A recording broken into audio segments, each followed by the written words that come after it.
시카고 베어스에 이어 시카고 화이트삭스가 구장 이전 카드를 꺼냈습니다. 팬들 사이에서 논란이 커지고 있습니다.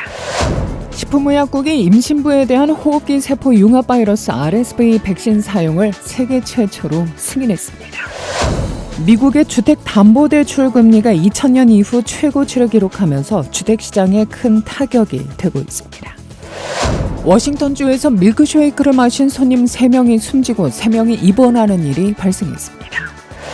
시카고 한인회와 주시카고 총영사관이 공동 주최하는 2023 시카고 코리안 페스티벌이 오는 26일 토요일 시카고 다운타운에 소재한 맥이데일리 파크에서 개최됩니다. 더불어민주당 국제관계부서인 세계한인민주회의 수석부의장 임종성 의원이 오늘 시카고를 방문해 오후 3시 글렌베이에 소재한 한인회관을 찾아 관계자들과 면담을 가질 예정입니다. 시카고 통근자들은 교통체증으로 인해 매년 $8,000 이상의 임금 손실을 보고 있는 것으로 나타났습니다. 대한항공과 아시아나항공 고객이 아직 쓰지 않은 미사용 마일리지가 상반기 말 기준으로 약 3조 4천억 원인 것으로 집계됐습니다. 오는 일요일 27일 전국의 영화의 날을 맞아 3,000개 이상의 참여극장과 3만 개 이상의 스크린에서 $4의 영화를 볼 수 있는 이벤트가 진행됩니다. 시카고에 거주하는 40대 여성이 도널드 트럼프 전 대통령과 그의 막내 아들 베런에게 살해 위협을 가한 혐의로 체포 기소됐습니다. 이상 이 시각 주요 뉴스입니다. KBS 모닝 포커스 데일리 뉴스는 최신 학문과 기술 연마를 통해 최상의 치료로 보답하는 김광수 측과 모든 보험을 원스톱으로 해결해드립니다. 한인 사회를 위한 박상화 종합보험. 시대가 변하고 세월이 흘러도 영신이 추구하는 정신은 변하지 않습니다. 최고의 상품으로 소비자의 행복을 책임지는 영신건강 제공으로 함께합니다.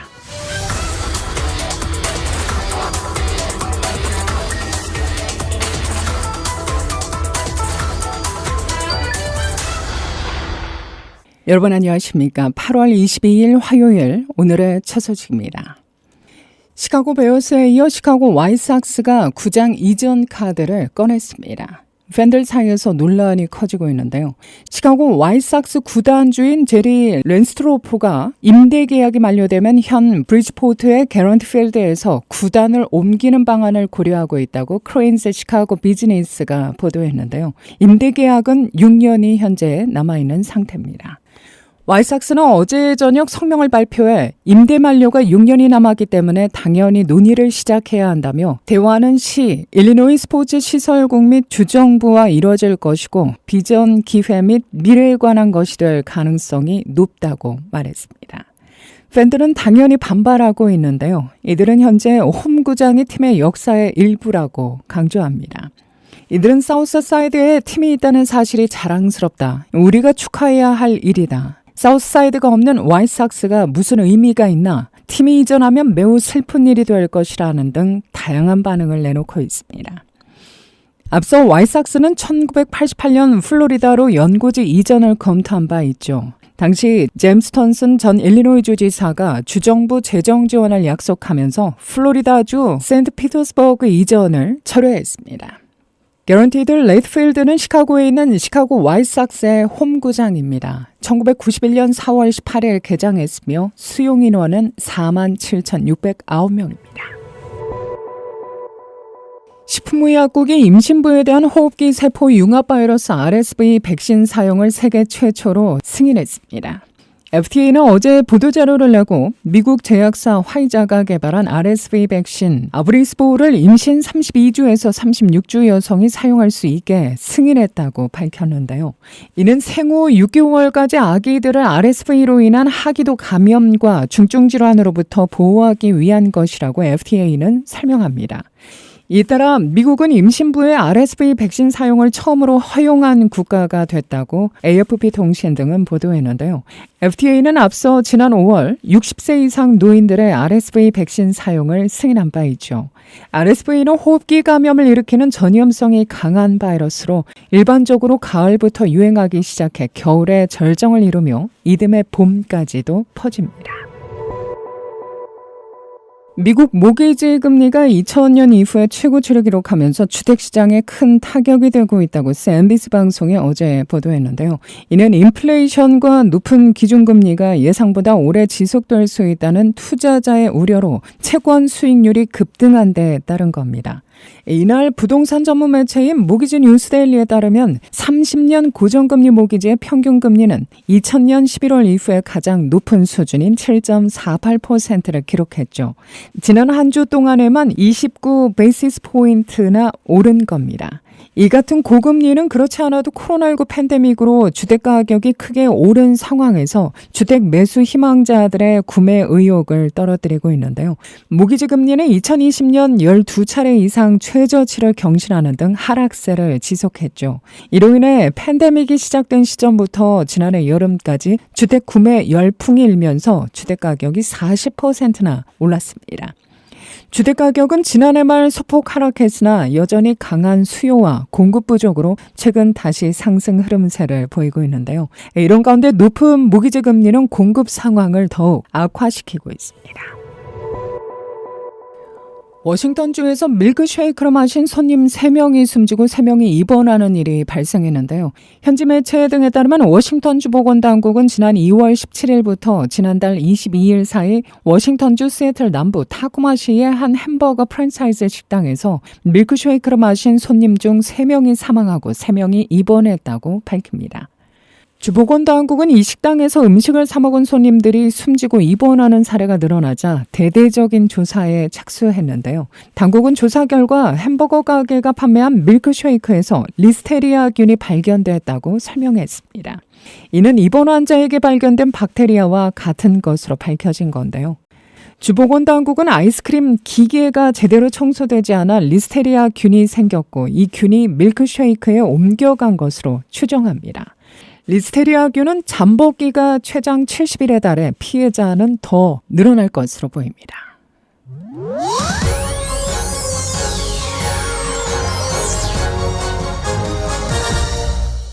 시카고 한인회와 주시카고 총영사관이 공동 주최하는 2023 시카고 코리안 페스티벌이 오는 26일 토요일 시카고 다운타운에 소재한 맥이데일리 파크에서 개최됩니다. 주최 측은 올해 이민 120주년과 한미동맹 70주년을 기념해 한국 문화를 통한 공공외교 역량 강화 사업으로 본 행사를 기획했다고 전했는데요. 당일 오전 11시 30분 개막과 함께 시카고 한국무용단과 한국전통예술원 K-팩을 비롯해 시카고 한인 여성의 모든 북 회원들과 한인문화회관 풍물학교팀의 축하 공연이 펼쳐지는데요. 이외에도 오후 4시까지 꿈나무 K-팝, 아리랑 플라스모, 태권도 시범 등이 선보여질 예정입니다. 오후 4시부터는 미 중서부 K-팝 경연대회가 열리는데요. 20여 개 팀이 경합을 벌입니다. 우승팀에게는 한국 창원 K-팝 월드 페스티벌 참가 지원 자격이 주어지며 상금 $1,000가 수여됩니다. 이 밖에 이날 행사장에는 오전 10시 30분부터 대형 비빔밥 시연 및 방문자들에게 김치 담그기 실습 등의 기회가 제공되며 김밥과 떡볶이, 김치전, 감자전, 핫도그, 불고기, 컵라면 등 다양한 한식을 시식 맛볼 수 있는 기회가 곳곳에 마련된 부스를 통해 마련됩니다. 또한 이 먹거리 외에 한국 문화를 체험할 수 있는 다채로운 공간들도 마련되는데요. 지기차기, 팔도 게임 등 전통 게임을 즐길 수 있고 한글 서예, 목화를 그려볼 수 있는 기회뿐 아니라 종이접기, 딱지접기, 고깔모자 만들기 등을 즐길 수 있으며 전통모자와 한복을 입어보고 기념 촬영, 또 K-뷰티와 K-헬스에 대한 다양하고 유익한 정보도 얻게 됩니다. 아울러 남녀노소, 인종불문 다양한 사람들이 참여하는 한복 패션쇼도 관람할 수 있는데요. 아울러 한인회는 이날 행사를 위해 방문객들에게 무료로 셔틀버스 서비스를 제공하는데요. 날새 H마트와 맥이데일리 파크로 왕복하는 총 4대의 버스를 당일 오전 6시 30분부터 16회 제공합니다. 행사 전체 일정 및 버스 시간은 사정에 따라 변경될 수 있습니다. 시카고 코리안 페스티벌 관련 보다 자세한 문의는 시카고 한인회 847-652-3754 또는 773-878-1900으로 연락하시면 됩니다. 최은주 한인회장입니다. 총영사관과 한인회가 주관이 되어서 동포 여러분들이 모두 합심해서 하는 K 페스티벌에 대한 안내입니다. 이민 110주년을 맞이하고 그리고 한미동맹 70주년을 맞이해서 공공외교의 차원에서 하는 페스티벌인 만큼 동포 여러분들의 많은 참석을 바랍니다. 여러분 하나하나가 모두 외교관이라고 생각하시고 공공외교를 할 수 있는 이 K-페스티벌, 코리안 페스티벌에 여러분 모두 참여해 주시기 바랍니다. 여러분 감사합니다. 꼭 오세요.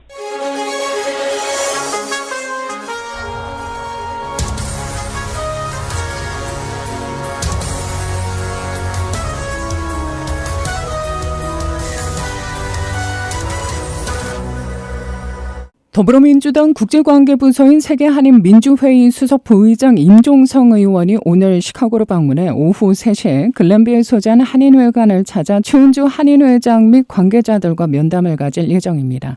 임종성 세계한인민주회의 수석 부의장 일행의 시카고 방문은 지난 6월 출범한 재외동포청과 현재 국회에서 진행 중인 공직선거법 및 재외선거법 개정에 대한 설명과 또 동포들의 의견을 듣는 자리로 마련됐습니다.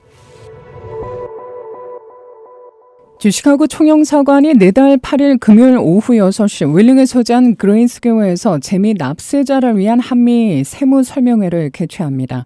영사관 측은 보도자료를 통해 이번 설명회는 국세청 전문가와 미국 조세 전문 변호사들이 강사로 나서 한도 양도소득세와 한국 상속증여세, 한국 세법상 거주자 판정기준, 한국 주택임대소득세, 미국 세법 개정 사항 등에 대해 설명할 예정이라고 밝혔는데요. 아울러 개별 세무 상담도 진행됩니다.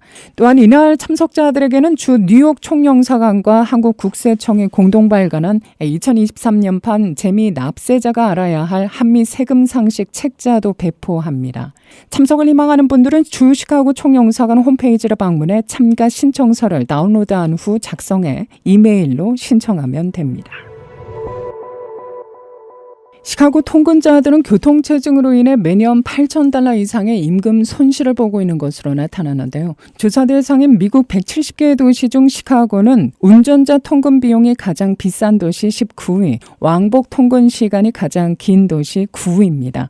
비즈니스 웹사이트인 채머 오브 커머스 연구에 따르면 시카고의 평균 왕복 통근 시간은 1시간 4분, 일일 통근 비용은 $32였는데요. 출퇴근을 위해 운전하는 시카고 시민들의 연간 총 통근 비용은 $8,319 68센트에 달합니다.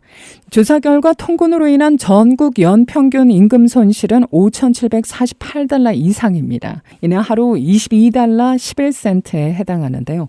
연평균 통근 비용이 가장 비싼 도시는 샌프란시스코, 교통체증으로 인한 골든시티 통근자들의 매년 임금 손실액은 평균 $12,650 66센트로 추산됩니다. 통근 시간이 가장 긴 곳은 뉴욕시입니다. 평균 왕복 시간이 1시간 20분에 달했는데요. 이 지역의 근로자들은 하루에 약 $41 66센트, 연간 $1,831 74센트의 비용을 지출합니다. 이번 연구는 평균 통근 시간과 근로자의 중간 소득을 비교해 이러한 수치를 얻었다고 조사기관은 설명했습니다. 대한항공과 아시아나항공 고객이 아직 쓰지 않은 미사용 마일리지가 상반기 말 기준으로 약 3조 4천억 원인 것으로 현재 집계되고 있는데요. 어제 금융감독원에 따르면 지난 6월 말 기준 대한항공에서 고객들이 쓰지 않은 마일리지 규모는 2조 4,630억 원, 아시아나항공에서 미사용된 마일리지 규모는 9,429억 원으로 두 항공사를 합쳐 3조 4,059억 원에 이릅니다. 코로나 이전인 2019년 상반기 말과 비교하면 대한항공은 2조 1,951억 원에서 11%, 아시아나항공은 7,057억 원에서 34% 증가했는데요. 두 항공사가 코로나 기간을 거치면서 마일리지를 사용하지 못한 고객을 위해 2020년에서 2023년 소멸 예정이던 마일리지의 유효 기간을 최대 3년까지 연장 조치해 준 것이 미사용 마일리지가 증가한 주요 원인으로 꼽힙니다. 현재 두 항공사는 마일리지 서비스 확대로 사용을 유도하고 있는데요. 업계 관계자는 마일리지는 고객이 사용할 때까지 부채로 남아 재무구조에 부담되기 때문에 회사로서는 빨리 소진하는 게 낫다고 전합니다. 대한항공은 올 6월부터 기내 면세점에서 마일리지를 쓸 수 있게 한 데 이어 지난 10일부터는 일반 항공권을 구입할 때 사용할 수 있는 마일리지 한도를 20에서 30%로 늘렸죠. 아시아나항공도 올 상반기 동남아와 일본, 시드니, 호놀룰루 등 노선의 마일리지 좌석을 확대했습니다. 오는 일요일 27일 전국 영화의 날을 맞아 3,000개 이상의 참여 극장과 3만 개 이상의 스크린에서 $4의 영화를 볼 수 있는 이벤트가 진행됩니다. 비영리 시네마 재단이 어제 월요일 밝힌 바에 따르면 이 행사는 지난해에 이어 올해 두 번째 마련된 겁니다. 참여 극장의 모든 영화를 $4 이하에 볼 수 있는데요. 바비나 오펜하이머 같은 영화를 대형 스크린에서 보고 싶어하는 사람들에게는 환상적인 가격이라는 평가입니다. 노동절 주말 토요일인 9월 3일에 열린 지난해 행사에서는 티켓 가격이 $3였죠. 당시 코로나19에도 불구하고 810만 명이 극장을 찾았고 전주 토요일보다 8% 증가한 $2,400만 달러의 수익을 올렸으며 2022년 영화 관람객이 가장 많이 찾은 날이기도 합니다. 시네마 재단의 회장 제키 브레네만은 첫 번째 전국 영화의 날 성공에 힘입어 올해도 이 이벤트를 이어간다며 시장에 영화를 출품한 거의 모든 전시업체와 배급사가 참여하는 만큼 많은 분들의 참여를 기대한다고 말했습니다. 시카고에 거주하는 40대 여성이 도널드 트럼프 전 대통령과 그의 막내 아들 베런에게 살해 위협을 가한 혐의로 체포 기소됐는데요. 어제 CBS 등 언론에 따르면 연방검찰은 이날 시카고 교외 도시 플랜필드에 사는 트레이시 마리 피오렌차를 이 같은 혐의로 체포했습니다. 검찰은 앞서 지난주 플로리다 연방법원에 공소장을 제출했는데요. 검찰에 따르면 피오렌차는 지난 5월 21일 베런이 재학 중인 것으로 알려진 플로리다주 팜비치 카운티의 한 사립학교 학교장에게 기회가 되는 대로 트럼프와 아들 베런의 얼굴을 정통으로 쏘겠다는 내용의 이메일을 보낸 겁니다. 또 지난 6월 5일에 다시 한번 나는 정당방위로 베런 트럼프와 그의 아버지 머리에 총을 쏠 것이라는 이메일을 보냈다고 하죠. 이에 전직 대통령 경호 임무를 수행하는 비밀경호국은 피오렌차의 플랜필드 자택을 찾았고 피오렌차는 해당 이메일을 작성해 발송한 사실을 자백했습니다. 언론에 따르면 피오렌차는 시카고 교육청 산하학교에서 사회교사로 일한 전직 교사인 것으로 알려집니다. 자신의 소셜미디어 계정에 반 트럼프 관련 글을 여러 차례 게시한 사실이 확인되기도 했습니다. 특히 베런이 가짜 시험 점수를 가지고 학교에 입학했다고 주장하는가 하면 올가미에 목이 매달린 트럼프 인형을 찍은 사실을 게시하기도 했는데요. 지난해 4월 15일에는 트럼프 가족을 고발하기 위해 시카고 비밀경호국 사무소에 연락했으나 내용이 제대로 전달되지 않았다는 글을 써놓기도 했습니다. 피오렌차는 오는 23일 시카고 연방법원에 출석할 예정입니다. 판사는 피오렌차를 이 사건이 공소 제기된 플로리다로 이송해 재판받게 하는 방법을 결정할 예정입니다. 2024년 미 대선에서 아시아계 미국인이 캐스팅 보트로 떠오르고 있는데요. MBC 방송은 아시아계 미국인이 2020년 대선과 2022년 중간선거에서 역할을 한 데 이어 오는 2024년 대선에서도 결정적인 역할을 할 수 있다는 분석이 제기되고 있다고 보도합니다. 여론조사기관 퓨 리서치 센터에 따르면 조 바이든 대통령은 2020년 대선에서 한국계, 중국계, 인도계, 베트남계 등을 포함하는 아시아계로부터 72%의 지지율을 얻었고 이는 바이든의 승리의 원동력이 됐죠. 인구조사국에 따르면 2020년 대선에서 이들의 투표율은 59%로 4년 전보다 10%포인트 증가했고 인종별로는 라틴계를 넘어 가장 빠르게 늘어나 아시아계 유권자는 2,400만 명에 이릅니다. 오늘 어제보다도 다소 낮 기온이 더 올라 무더울 것으로 보입니다. 예상되는 낮 최고 기온은 91도, 내일 열지수 102에서 112도에 이르는 폭염이 현재 예보되고 있는데요. 한낮 실제 기온은 98도입니다. 밤 기온은 최저 81도가 예상됩니다. 모레 목요일에도 날은 맑겠으나 낮 최고 94도, 밤 최저 70도가 전망됩니다. 이 시각 기온은 72도, 습도는 94%, 바람은 남동풍이 3마일의 속도로 불고 있습니다. KBS 모닝 포커스 데일리 뉴스는 최신 학문과 기술 연마를 통해 최상의 치료로 보답하는 김광수 측과 모든 보험을 원스톱으로 해결해드립니다. 한인사회를 위한 박상화 종합보험. 시대가 변하고 세월이 흘러도 영신이 추구하는 정신은 변하지 않습니다. 최고의 상품으로 소비자의 행복을 책임지는 영신건강 제공으로 함께합니다. 이상으로 데일리 뉴스를 마칩니다. 진행의 김수연이었습니다. 오늘도 하나님의 큰 위로와 축복이 함께하기를 소망합니다.